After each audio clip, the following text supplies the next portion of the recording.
الشيطان الرجيم. بسم الله الرحمن الرحيم. يا أيها الذين آمنوا أنفقوا من طيبات ما كسبتم ومما أخرجنا لكم من الأرض ولا تيمموا الخبيث منه تنفقون ولستم بآخذه إلا أن تغمضوا فيه واعلموا أن الله غني حميد. الشيطان يعدكم الفقر ويأمركم بالفحشاء والله يعدكم مغفرة منه وفضلا والله واسع عليم. يؤتي الحكمة من يشاء ومن يؤت الحكمة فقد أوتي خيرا كثيرا وما يذكر إلا أولو الألباب. وما أنفقتم من نفقة أو نذرتم من نذر فإن الله يعلمه وما للظالمين من أنصار. إن تبدوا الصدقات فنعما هي وإن تخفوها وتؤتوها الفقراء فهو خير لكم يكفر عنكم من سيئاتكم والله بما تعملون خبير. ليس عليك هداهم ولكن الله يهدي من يشاء. ما تنفقوا من خير فلأنفسكم ما تنفقون إلا ابتغاء وجه الله. ما تنفقوا من خير يوفى إليكم وأنتم لا تظلمون. للفقراء الذين أحصروا في سبيل الله لا يستطيعون ضربا في الأرض يحسبهم الجاهل أغنياء من التعفف تعرفهم بسيماهم لا يسألون الناس إلحافا. ما تنفقوا من خير فإن الله به عليم. الذين ينفقون أموالهم بالليل والنهار سرا وعلانية فلهم أجرهم عند ربهم ولا خوف عليهم ولا هم يحزنون. صدق اللہ مولانا العظیم. ان آیات مبارکہ میں اللہ تعالیٰ نے انفاق فی سبیل اللہ کے کچھ آداب بیان کیے ہیں اور کچھ مصارف کا بیان کیا ہے کہ کہاں خرچ کیا جائے اور کیسے خرچ کیا جائے. تو فرماتے ہیں یا ایھا الذین آمنوا ایمان والو انفقوا من طیبات ما کسبتم، اپنی کمائی میں سے جو پاکیزہ ہے وہ خرچ کرو، کیونکہ اللہ پاکیزہ ہے، پاکیزہ مال قبول کرتے ہیں. یعنی اس میں دو چیزیں مراد ہے، ایک تو حلال ہو، دوسرا عمدہ ہو، اچھا. یہ مراد حلال بھی ہو، اچھا بھی ہو، ردی مال نہ ہو جو اللہ کے راستے میں دیا جائے، اور حلال مال ہو کہ آداب میں سے ہے کہ ردی نہ ہو.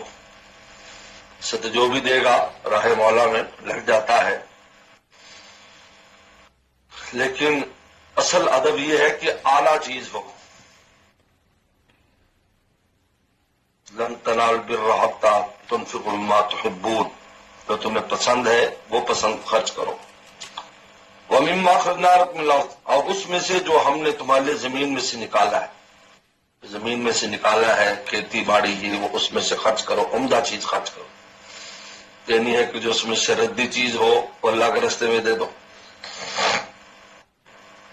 ولا تیمموا الخبیث منہ، قرآن کہتے تیمم ارادہ بھی نہ کرو خبیث منہ ردی دینے کا.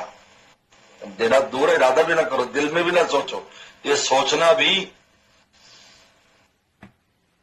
اللہ تعالیٰ کی عظمت کے خلاف ہے کہ انسان پرانا سوچے گیا کو پرانا ورانا مال نکال دو، اس پہ زکوٰۃ میں حساب کر لو، فلاں میں حساب کر لو.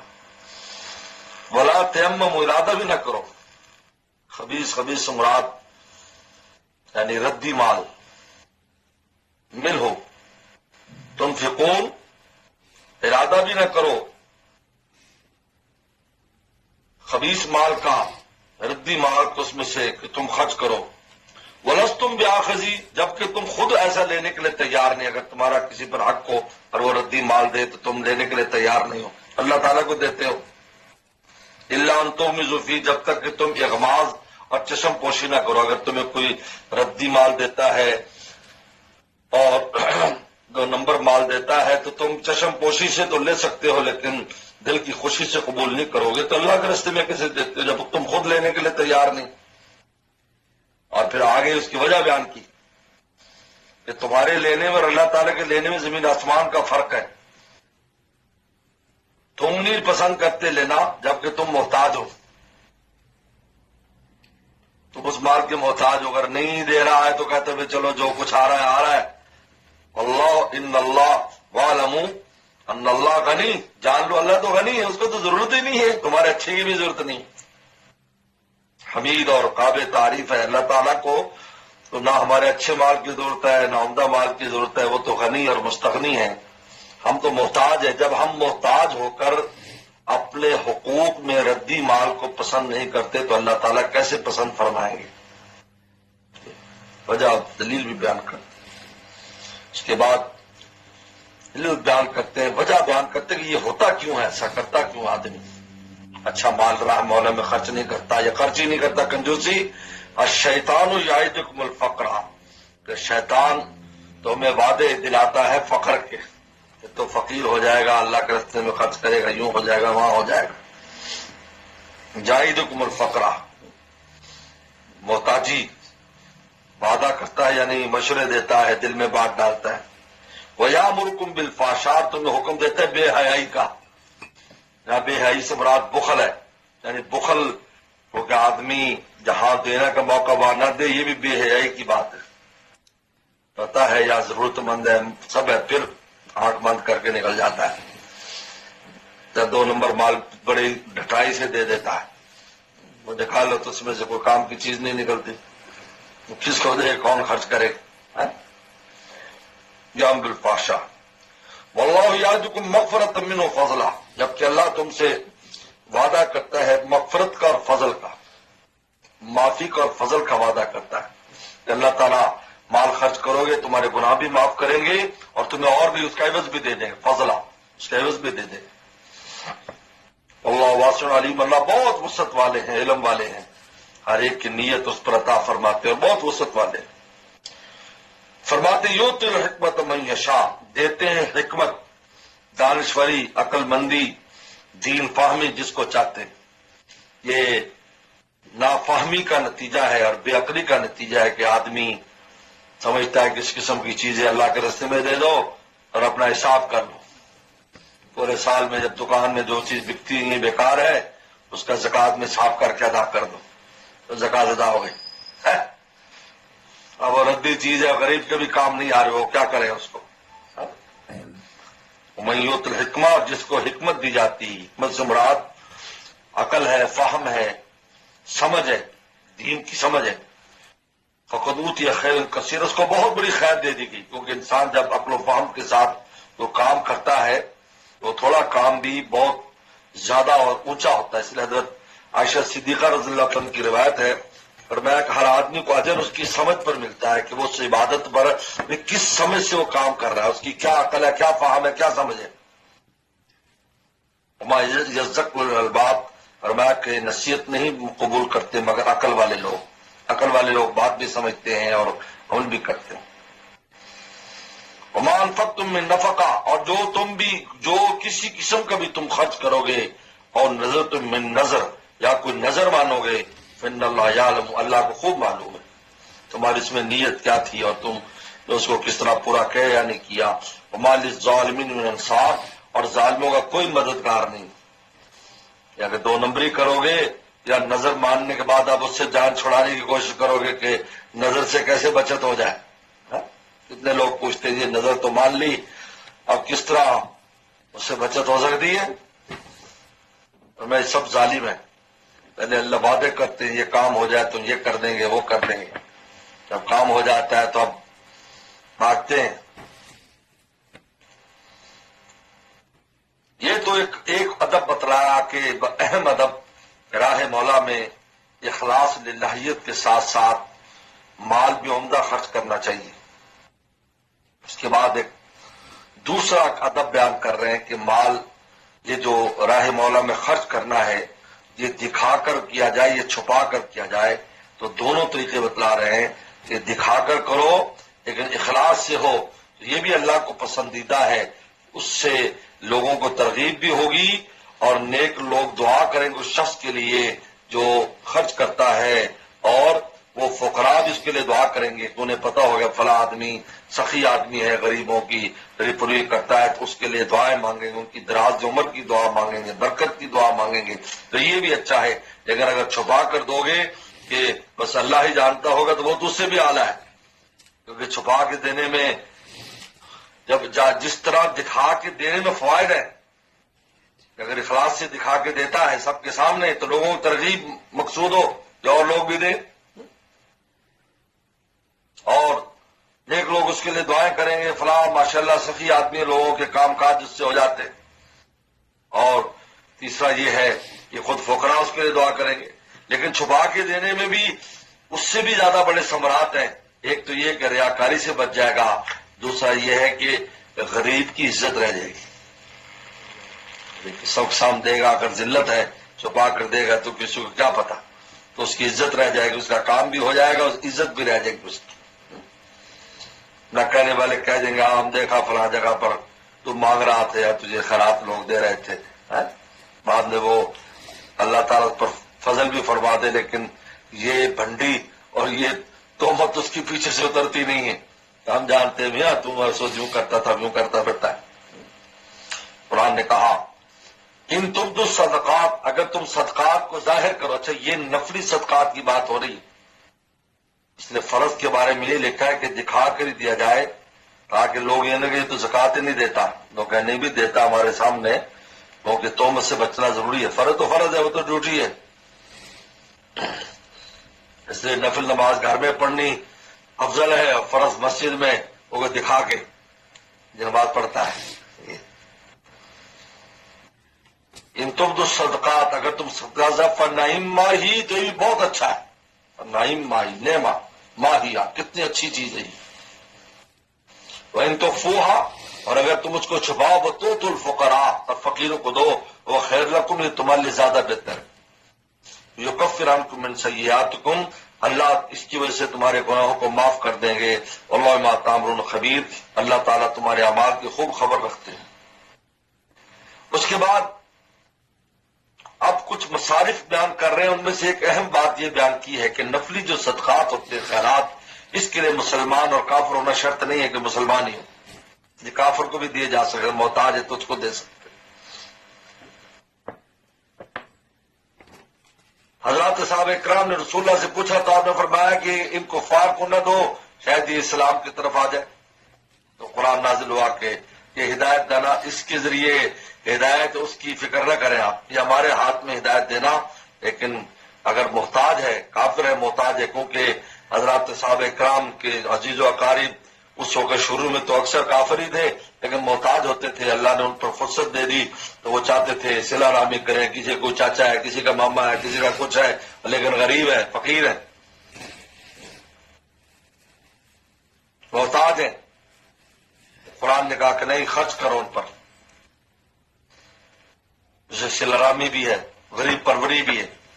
لہذا نفلی صدقات میں اسلام شرط نہیں ہے، لیکن فرض صدقات میں اسلام شرط ہے۔ زکوٰۃ غیر مسلم کو نہیں دے سکتے، قربانی کی کھال غیر مسلم کو نہیں دے سکتے، فطرانہ غیر مسلم کو نہیں دے سکتے، لیکن نفلی صدقات دے سکتے۔ تو ایک تو یہ بیان کرے لیس علیکم علی کا خدا ہوں، آپ کے ذمہ ان کی ہدایت نہیں ہے کہ اس طریقے پر کہ اگر خرچ نہیں کریں گے تو وہ ہدایت پر آ جائے، اسلام قبول کر لیں کہ بھائی ہمارے رشتے دار ہمارا تعاون نہیں کرتے جب تم اسلام قبول نہ کریں، ایسا کوئی پریشر یا دباؤ نہ ڈالیں۔ لیس علیک ہداہم ولکن اللہ یہدی من یشاء، بلکہ اللہ ہدایت دیتا جس کو چاہتا ہے۔ وما تنفقوا من خیر فلانفسکم، تم جو بھی خرچ کرو گے تو اپنے لیے خرچ کرو گے، یہ تمہیں آگے جا کر ملنے والا ہے۔ اس لیے ایک اللہ والے تھے، وہ دیتے تھے اور قسم کھاتے تھے کہ میں نے کسی کے ساتھ کوئی بھلائی نہیں کی، ساتھ کوئی خیر نہیں کی۔ ان کا آپ جھوٹ کہتے ہیں اتنے لوگوں کو فائدہ فلاں لے گیا فلاں لے گیا، میں تو خود استفادہ کیا، آپ نے میرے ساتھ بھی خیر خواہی کی، آپ کہتے اور یہ آیت پڑھتے تھے فَلْيَنْفُسِكُمْ کہ تمہارے لیے نہیں، اپنے ساتھ خیر کی، تمہارے ساتھ کم خیر کی. اللہ نے میری قسم صحیح ہے، قرآن کہتا ہے فَلْيَنْفُسِكُمْ مَا تُنْفِقُونَ إِلَّا ابْتِغَاءَ وَجْهِ اللَّهِ، جو تم خرچ کرتے ہو اللہ کے رضا کے لیے، مَا تُنْفِقُونَ خَيْرٌ يُوَفَّى إِلَيْكُمْ، اور جو تم خرچ کرتے ہو اس تمہیں لوٹا کا پورا پورا بدلہ دیا جائے گا، وَأَنْتُمْ لَا تُظْلَمُونَ، اور تم پر ذرا بھی ظلم نہیں ہوگا. اب اس کے بعد ایک اہم مصرف بیان کرتے، ایک اہم مصرف، وہ لوگ جو دین کی وجہ سے کاروبار تجارت اور ان چیزوں میں مشغول نہیں ہو پاتے، احصار فی سبیل اللہ، محصور فی سبیل اللہ، اللہ کے رستے میں بند ہیں، جہاد میں مشغول ہیں. صحابہ اکرام بہت بڑی جماعت، کوئی جہاد میں مشغول تھی، کوئی مدرسے میں پڑھی علم سیکھ رہی تھی، اب نہ وہ کاروبار کر سکے، نہ تجارت کر سکے، نہ کھیتی باڑی کر سکے. فرمایا کہ سب سے بہترین یہ مصرف ہے، قرآن کہہ رہا ہے. چنانچہ مدرسے کے طلبا، دین کے طلبا، مجاہدین اور یہ سارے، یہ سب سے بہترین مصرف ہے، کیونکہ معصور فی سبیل اللہ ہے، اللہ کے راستے میں بند ہے. اگر یہ کمانے جائیں اور دکانیں کھولیں، دین ختم ہو جائے. دنیا کے اندر کوئی بھی چیز اس وقت تک قائم نہیں رہتی جب تک اس کا علم موجود نہ ہو. آج اگر ڈاکٹری کا علم ختم ہو جائے تو یہ ڈاکٹری کچھ عرصے کے بعد ختم ہو جائے گی. جیسے طب کا علم ختم ہو گیا، آج طب وہ درجے میں نہیں ہے، کیونکہ حکماں نے اپنے علم کو شیئر نہیں کیا، آگے نہیں پھیلایا، ختم ہو گیا. اب رسم رہے گی، راہ و رسم، طب کی راہ و رسم، حقیقت کچھ نہیں. ڈاکٹری کا علم پھیل رہا، ہر ایک اپنے تجربات آگے پھیلا رہا، دنیا بچھائی ہوئی. اگر علم دین پڑھنے والے اگر دین نہیں پڑھے پڑھائیں گے، معصور فی سبیل اللہ نہیں ہوں گے تو دین ہی ختم ہو جائے گا. کیونکہ سب سے پہلے تو علم ہے، پھر دین ہے. قرآن کا وعلم انہ لا الہ الا اللہ، وعلم، علم حاصل کیجیے، یعنی یقین حاصل کریں اللہ کے علاوہ کوئی نہیں. پھر ثم استغفر لذنبک للمؤمنین، پھر ثم استغفر، آپ پھر استغفار کیجیے اپنے لیے اور ایمان والوں کے لیے. یہ کہا کہ للفقراء، کون مصرف ہے؟ للفقراء، وہ فقراء الذین اسروا فی سبیل اللہ، جو قید ہے اللہ کے رستے میں. قید سے مراد یعنی دین کی خدمت میں بند ہے، اس کی وجہ سے نہ دکان کھول سکتے نہ کچھ کر سکتے ہیں. دکان ہوتی مولانا صاحب کی، مول صاحب کی دکان ہوتی تو دکان کی فکر کرتے نا، سب پڑھانے کی فکر کرتے. دکان پہ جانا ہے، ابھی آج جو اتنے پیسے دینے، پارٹی نے آنا ہے، وہ کرنا، فلانا فلانا وغیرہ وغیرہ. یہ پہلے زمانے کی اور بات تھی. کچھ عزیمت کے وقت ہوتے ہیں، کچھ رخصت کا. پہلے عزیمت کا وقت تھا، دونوں کام کر لیتے تھے. آج رخصت کا وقت ہے، دونوں کام کرو گے پورے نہیں اتر پاؤ گے، کیونکہ ہر ایک تقاضے ختم ہو گئے، وقت کی برکت ختم ہو گئی. پہلے وقت میں برکت تھی. تو رسول اللہ نے خود فرمایا کہ زمانہ آئے گا سال مہینے کے برابر، مہینہ ہفتے، اب ہفتہ دن، اب دن 1 گھنٹے کے برابر. یہ آیا ہوا، اس میں آپ دونوں کام کیسے کریں گے؟ بہت سے نے کوشش کی ہے تو اسی نے کھینچ لیا، لیکن ذمہ داری بڑھ جاتی ہے نا. یہاں تو چھٹی کر لیتے، درخواست بھیج دی، چھٹی ہے جی آج صبر نہیں پڑھانا. لیکن وہاں تو دکان کی چھٹی تو کرتے ہی نہیں. مریض اور ایمبولینس والا بھی چھوڑ کر آئے تو جائے گا دکان پر. اور لوگوں کے حقوق دینے لینے نا، مخلوق گلے پڑے گی. آج بات ایک دن سے کیا ہوا. للفقراء، وہ فقیر الذین اسروا فی سبیل اللہ، جو بند اللہ کے راستے میں ضربن فی الارض، طاقت نہیں رکھتے، استطاعت نہیں رکھتے، ضربن فی الارض، زمین میں چلنے پھرنے کی. یہ ضرب فی الارض سے مراد ہے تجارت، کھیتی، یہ وہ دوسرے کاموں کے لیے وہ نہیں کرتے، پڑے ہوئے. یحسب الجاہل اغنیاء من التعفف، اور جاہل ان کو غنی سمجھتا ہے تعفف کی وجہ سے، نہ مانگنے کی وجہ سے. اپنے کام میں لگے ہوئے ہیں، کہتے ہیں ان کو ضرورت ہی نہیں ہے، تو مستغنی لوگ ہیں. کوئی یہاں پر آئے گا تھوڑی کوئی طالب علم کہے گا جی ہمیں کچھ دے دو، ہمیں پیسے دے دو، وہ بادشاہ بنے پھرتے ہیں. تو جاہل یہ سمجھتا ہے کہ یہ محتاج نہیں ہے، حالانکہ تو محتاج ہے. تعرفهم بسیماہم، تو پہچانے گا ان کے علامات سے، علامات سے پہچانے گا. اس کی وجہ جوتی ٹوٹی ہوئی ہے، کپڑے پھٹے ہوئے ہیں، قرآن حفظ کر رہا ہے، دین پڑھ رہا ہے، ضرورت مند ہے، جب بھوکا ہے یا اور کو معاملات اس کے ساتھ. لا يسألون الناس الحافا، لوگوں سے سوال نہیں کرتے چمٹ کر. الحاف دو جی ہمیں ضرور دو، جس طرح فقیر لوگ پیچھے لگ جاتے ہیں جب تک کچھ دینا تو جان نہیں چھوڑتے، کیونکہ اللہ نے ان میں حیا رکھی ہے، وہ اس طرح مانگتے، کہہ تو دیتے بھی ہم ضرورت مند ہیں یا ان کے ذمہ دار، لیکن الحاف نہیں کرتے. الحاف کہتے ہیں خوب لپٹ چپٹ کے مانگنا. تو یہ سب سے بہترین مصرف ان کو دو، یعنی سفید پوشوں کو دو جو مانگتے نہیں ہیں لیکن ضرورت مند ہیں، ان کو دو. سب سے زیادہ ضرورت مند یہ، خصوصاً جو دین کے کام میں بند ہے، ان میں مجاہدین بھی ہیں، ان میں طلباء بھی ہیں، ان میں علماء بھی ہیں، ان میں اور بھی ہیں. ما تنفقوا من خیر فإن اللہ بہ علیم، جو تم خرچ کرو گے اللہ تعالیٰ کو خوب علم ہے. اب ثمرہ بیان کرتے ہیں الذین ينفقون اموالهم، وہ لوگ اپنا مال خرچ کرتے ہیں باللیل والنہار، رات دن، سرا وعلانیہ، چھپ کر اور دکھا اعلانیہ، کھلم کھلا جو خرچ کرتے ہیں، رات کو بھی خرچ کر رہے ہیں، دن کو بھی خرچ کر رہے ہیں. فالوجب عند ربہم، ان کے لیے اجر ان کے رب کے پاس. ولا خوف علیہم ولا هم یحزنون، نہ ان پر کوئی خوف ہوگا نہ ان کو کوئی غم ہوگا، نہ کوئی خوف ہوگا نہ غم ہوگا. راہ مولا میں خرچ کرنے والوں کو دنیا بھی غم خوف نہیں، آخرت میں بھی غم خوف نہیں ہے. صدق اللہ مولانا العظیم.